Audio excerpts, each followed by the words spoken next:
तो बच्चों नमस्कार, स्वागत है एक बार फिर आपके अपने चैनल पर। और आज हम देखेंगे एनसीईआरटी का एग्जाम्पल नंबर 2 और एग्जाम्पल है आपका दर्शाइए कि प्रत्येक धनात्मक सम पूर्णांक 2q के रूप में होता है तथा धनात्मक विषम पूर्णांक 2q+1 के रूप में होता है जहां पर q कोई भी पूर्णांक हो। ठीक है, तो देखो इस क्वेश्चन को हम कैसे सॉल्व करेंगे। तो इसके लिए आपको पता होना चाहिए यूक्लिड विभाजन प्रमेय क्या होती है। तो उसके लिए हमने एक वीडियो बना दिया है, अगर आपने नहीं देखा है तो आपको लिंक डिस्क्रिप्शन में दे दिया गया है, आप वहां पर पहले उसको देखें। उसके बाद इस क्वेश्चन को जब आप सॉल्व करेंगे तो आसानी से सॉल्व हो जाएगा और आपके दिमाग में अच्छे से समझ में आ जाएगा। तो चलिए स्टार्ट करते हैं। देखो यहाँ पर कहा गया है प्रत्येक धनात्मक पूर्णांक, तो यहाँ पर क्या करते हैं हम एक धनात्मक पूर्णांक को माना ए कोई धनात्मक पूर्णांक है। ठीक है, हम क्या करते हैं ए को एक धनात्मक पूर्णांक मान लेते हैं और बी बराबर क्या मान लेते हैं 2 मान लेते हैं, क्योंकि यहाँ पर 2 दिया गया है। ठीक है, बी बराबर कितना है 2 है। तब हम क्या करेंगे यूक्लिड विभाजन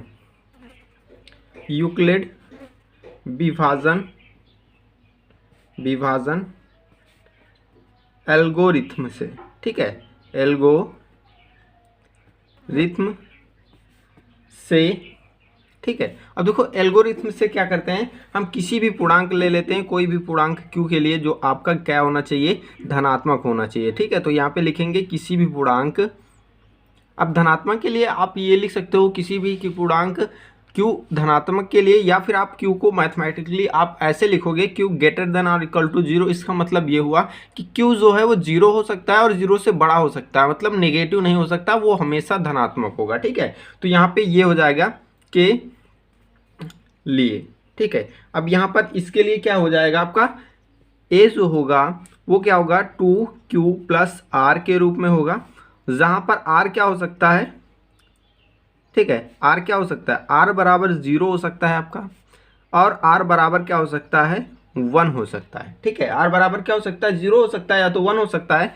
क्यों हो सकता है, क्योंकि जो आपका r होगा, ठीक है, क्योंकि जो आपका r होगा वो क्या होगा 0 से बड़ा या फिर 0 से बराबर होगा और b से हमेशा छोटा होगा, तो b यहाँ पर क्या है 2 है। ठीक है, तो b से हमेशा छोटा होगा मतलब 2 से हमेशा छोटा होगा। ठीक है, तो क्या पॉसिबिलिटी बनती है r की, r या तो 0 होगा r या तो 1 होगा। ठीक है, तो वही लिखा गया है r या तो 0 होगा या फिर आपका 1 होगा। ठीक है, अब देखो यहाँ पर क्या होगा, इसलिए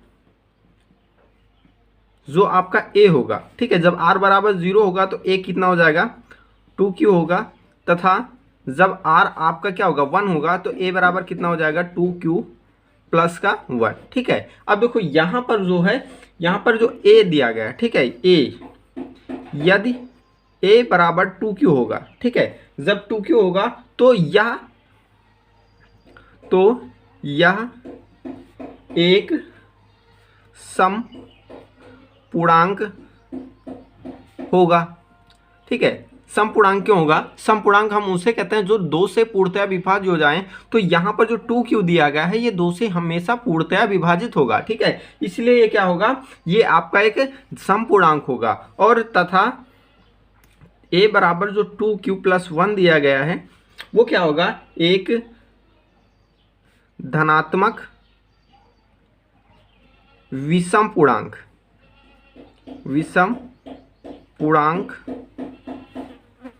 होगा।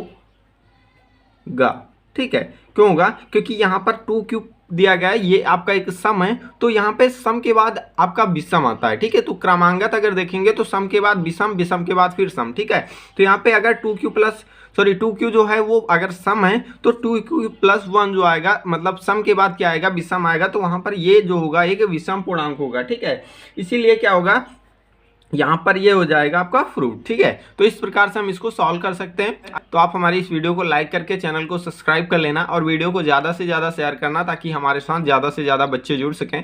Thanks for watching again.